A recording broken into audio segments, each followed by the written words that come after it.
Takže dneska jsme v Udaipuru a potkali jsme konečně našeho indického kamaráda Abhiška a dneska nám ukázal spoustu krásných míst tady v Udaipuru, provedl nás po městě a právě jsme u něho v bytě, takže tady ho máte. Abhishek, hello.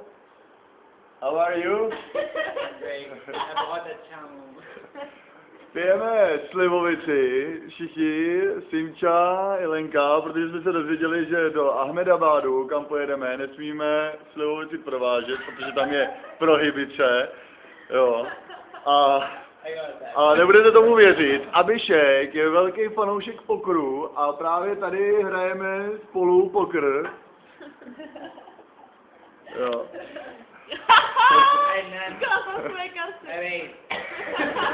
Oh. Right, 20 euros. It's 20 euros. All in 100 euros. Ne, hrajou v rupích. Hrajou v rupích. Takže Abhishek, how many brothers or sisters you have? Just a younger brother. Younger brother. How many cousins you have? Just one younger brother. So I call you 100 euros. Oh, I'm bluffing. You can't call me. Takže u Abhiška v domě, kde nás dneska ubytoval, opravdu zábava a uvidíme, jak to dneska ještě večer dopadne.